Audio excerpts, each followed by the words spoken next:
So, we're back to the lab again.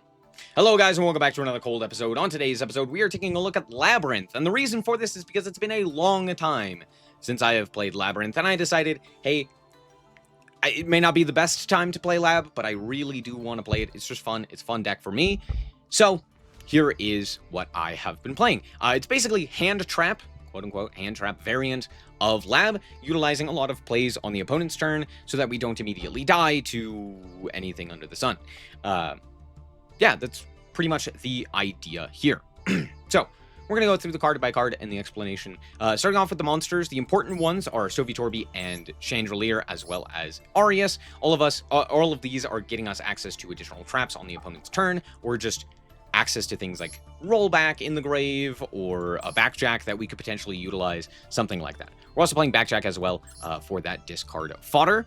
The rest of the cards are pretty simple. All of those are 3-ofs. The rest are not. We are playing 2 copies of Ariana to search out our lab cards, as well as 2 ladies to be able to set additional cards, and then 1 apiece of Kuklok and Lovely. And then, of course, the Roach. As for spells, we are actually playing 4 of them. We're playing Lab. This card's crazy if you get it set up, but it can be also pretty bad to just, like, hard draw. And then, of course, 3 Super Polymerization. Here's the thing. As much as being able to hand trap the opponent is nice, Super Poly just kind of equalizes things. And notably, because we're playing discard outlets, it's actually pretty advantageous for us to just discard a card, right? So it's a good board breaker while also allowing us to discard some of our more useless cards. Then we have a few traps in here. We're playing 2 apiece of Daruma and Dimensional Barrier. I wish we didn't have to play Dimensional Barrier. But this card is really good right now and kind of just wins us games automatically, which is nice. At the very least, you can win games, right? But that's it. Call like Ritual against Mitsu or something of that nature. Fusion against Draco Tail, etc. So, there's that. Then we have... Oh, sorry. We're also playing 2 apiece... 2 of the Welcome Lab as well. This card's okay to draw, but not great. Then we have 3 apiece of Infip, Big Welcome, Rollback, and Impulse. Rollback we obviously want to pitch to the graveyard off of one of our discard outlets, but other than that, the rest of these are just solid cards or hand traps, right? Impulse, Imperm, both hand traps, and then the best of our actual traps. We're also playing 1 Trapaholic. This card comes up a lot for me, and what I've noticed is that it's just nice to have that 1 of, so that you can, you know, pop one of your own cards to immediately get access to another card. It's just another way to, like, cycle through your deck, which is pretty nice. And notably, it also allows you to, like, pop a rollback and gain access to it. It also allows you to dodge a few cards, right? Anything that would, like, target to negate, like the MST cards or something of that nature. So it's occasionally nice to have.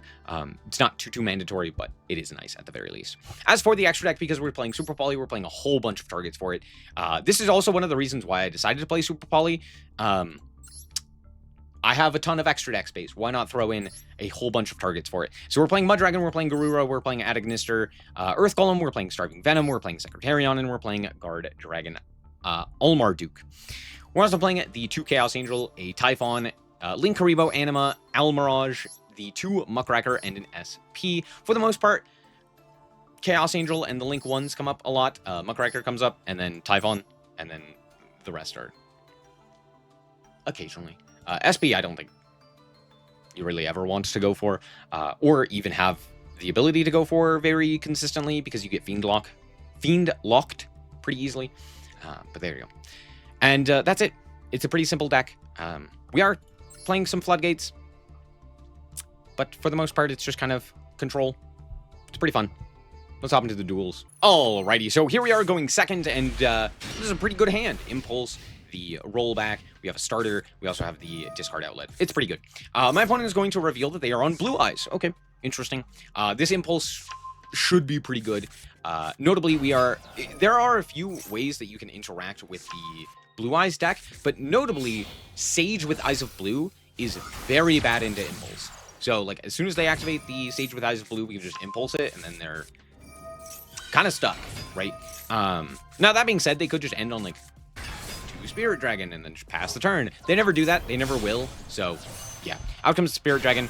They're going to activate this, summon out the Blue Eyes, and then go for the Kaiba Man. They're going to search Jet Dragon. I don't know what the Jet Dragon is here. They're going to go for the Spirit Dragon, and yeah, of course, we're going to negate that. Anyway, out comes Roar. Roar effect is going to summon out the other guy, and then out comes Seal. I'm like, sure. During the end phase, we can pitch the rollback to set the Big Welcome, and then just pass the turn.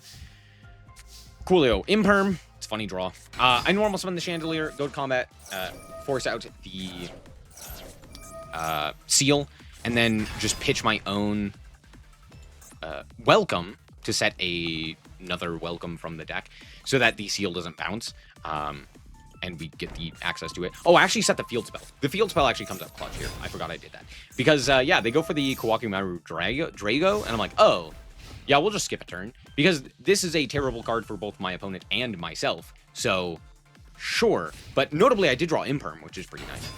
They're going to go for the Sage. They're going to activate its effect in order to grab up the Maiden. And then pitch 2, grab the Trap card, and Valor. Cool. They're going to then equip here, and I'm not dead. They can't really do anything here, so I'm just like, yeah, sure, pop off King. Like, you have to remove your own Kawakimaru Drago in order for us to actually play the game. They didn't have a dragon in hand, so, hey, guess what? Now we get to play the game. First and foremost, we're going to go for our own Big Welcome, and I'm going to pop the trap that they just set off of it, utilizing the additional effect of the Field Spell, which does trigger their Jet Dragon, which is fine. We have a whole bunch of triggers as well. We have the Welcome as well as the Chandraliger. But the Jet Dragon is going to summon itself, not resummon, but summon itself for the first time from the grave. Now we get to go for the Lady Lab. I am going to Imperm here simply to get the trigger for Impulse because I don't want them to have access to their fusion spell. They could have the Ritual in hand or just the guy that's unaffected by traps, both of which would be bad. So we just don't want that. We just set the Impulse here off of the Imperm. And notably, it also triggers our Chandraliger, which we can then set an additional Big Welcome off of our Chandraliger effect. So that's pretty good.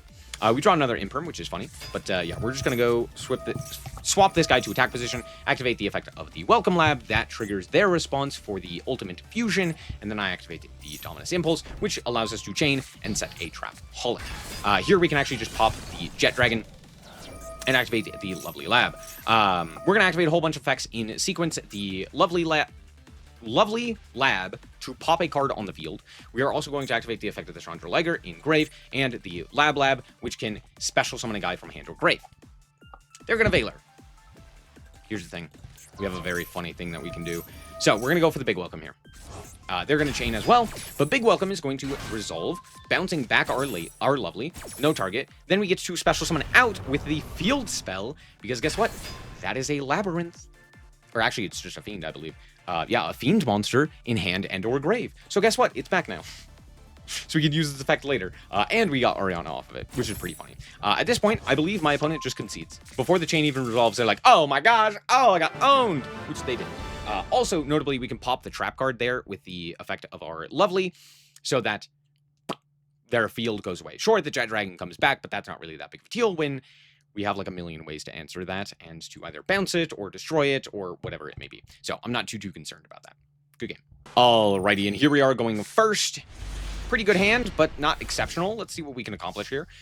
First and foremost, we're going to just set 2, and then I actually go to the end phase here because there is that possibility that they have Izuna, and so I don't want to activate and then have them just gain in effect, right? So I elect to instead go for the Lab Chandelier and pitch in end phase. It basically does the exact same thing since we're not actually playing during the main phase. So we just set some cards and then pass the turn.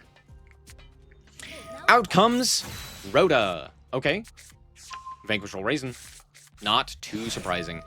They go for the Holly Sue special summon. They're going to activate the effect Revealing Raisin and Druis Worm. Okay, that kind of sucks. Out comes Xiaolong. Xiaolong effect is going to activate it. They have Ash as well. Oh, pain. Okay, that's not great. They grab the Field Spell, activate the Field Spell, activate its effect, and I book. Here's the thing. This needs to note the attribute on the field of the monster. Sorry. It needs to note the attribute of the monster on the field. There we go. So, by booking them face down, it can't check the attribute because they're face down. So, it doesn't get the search there. Anyway, they're going to go for the Raisin for the Kaiser, and I'm like, really? You have a Earthfire and Dark in your hand? Dang. Okay, well, there's nothing I can do about that. They're going to reveal. I'm like, that's fine. Of course, it's the Roach as their last card. I'm going to go for the Lab. They're going to Ash. I'm like, that's fine. They're going to pop the guy there. That's also fine because now they can't activate the Druid Swarm as a quick effect. They realize this and go for the Chandraleger.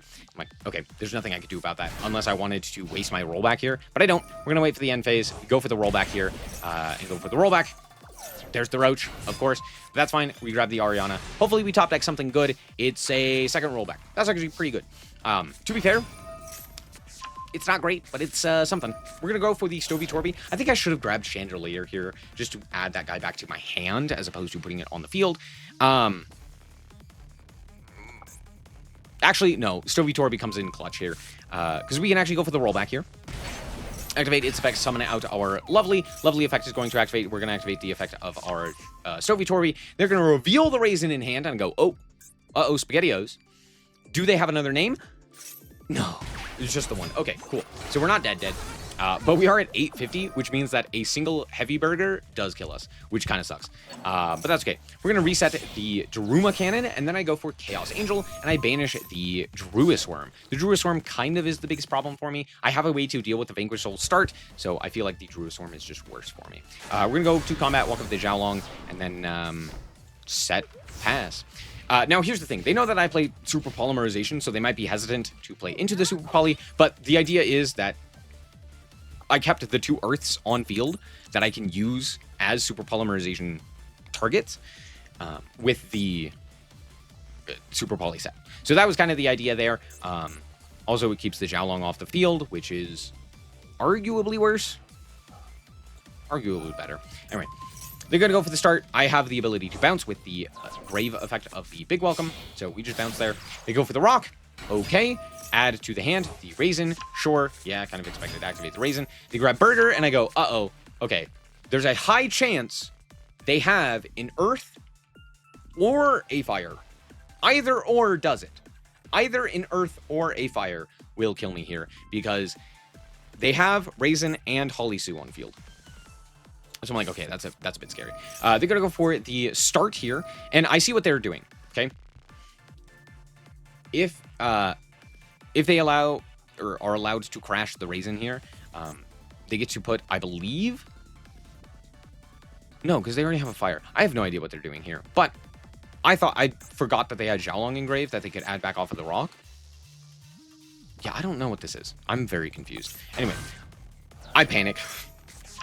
And I go for the Ariana for the Lady. Lady is going to then also be used to set the Impulse. We're going to book the entire field. Again, I still have the Super Poly. At any point, if they summon a Dark Monster, we can fuse off. So out comes the Holly Sue. Out comes the Burger. And I didn't have a Fire. So we don't immediately die. Phew. Phew. Lucky me. Alrighty, so here we are going second. But we drew Super Polymerization and Rollback, which is pretty solid. We just need a starter. My opponent is playing Mitsu. Hooray. Yep, out comes a whole bunch of guys. We've all seen this. We know what's happening here, right? Out comes the Habakiri with the Murakumo engrave. I don't know what's happening here. I'm not gonna lie. I thought we knew. And then they tribute the Aramasa. Oh, okay. That makes a little bit more sense. Then they're going to special summon the Aramasa, activate the effect, grab up the Ritual instead of prayer. Short, activate the Ritual, summon out from deck the Murakumo. Oh, okay, there's the second Murakumo. Makes it a little bit more sense. They go for the Habakiri for the Mirror, then it special summon out the Habakiri. They go for the Mirror, tributing the Habakiri, special summoning out the Futsu. Then they are going to link off into IP Master Arena. Okay, sure. They set one and pass the turn. I'm pretty sure this is the trap card, but that's okay. We draw a fantastic draw. Phenomenal. First and foremost, Super Polymerization. We're going to Super Poly the field. Wow, crazy. Who would have guessed? Mud Dragon comes. Then we normal summon the Backjack, and the opponent just concedes. I mean, they literally don't have anything else. And notably, what's very funny about this is because of the zone that they put their guy in, we can actually just Anima take, which is funny at the very least. So, there you go. Good game. All right, we're back with the deck, and honestly, this deck is pretty bad. It's pretty bad. I'm not gonna lie to you. It's pretty bad. The reason for its terrible nature is due to one deck in the format being really popular, and that's Radiant Typhoon. Radiant Typhoon, you do not win. I don't think there's a reasonable play that you could ever make against that deck that actually wins you the game. unless you got really lucky and could like hand loop them for a couple on the first turn, or at least hand loop them once on the first turn. But that's, again, extremely unlikely. There's very little that you can realistically do. Just MST over and over and over again. Also, because of the fact that they play in draw phase as opposed to main phase, it also cuts off things like Ariana, which matter. Or not Ariana, Arias, which does matter. So, that being said, other than that, I think it doesn't have a terrible matchup into the metagame. That being said, that also being said, I just said that like previously. It's fine. Don't worry about it. The thing is, though, even with the like okay matchups, it's just too slow, right? Like, you actually have to play a game of Yu-Gi-Oh! And not immediately have 10,000 plays turn one, right? Even if you were to have a fairly decent hand going first, you know, it may not matter, right? You could play into Femena and then just die. Or you could play into Izuna and then just die, right? Or you could play into a myriad of these other turn zero style plays and then end up way behind. That being said, this deck provides really interesting games, right? If you're not just like floodgating your opponent to hope to win, for the most part, I think that Lab provides just at least more interesting games. It's very similar to other control style decks, right? You're generating advantage until your snowball just runs over the opponent, right? And I mean, you still get to play powerful cards like Super Poly and Imperm, well, more Impulse, and stuff like that. So, I don't know, it's okay. I just had fun playing it. This was mostly just an excuse to play it. I think it's pretty fun, but what are your thoughts? Thank you guys so much for watching. Hope that you guys did indeed enjoy. If you did, like, it's very much so appreciated. And remember to always stay frosty. Bye-bye.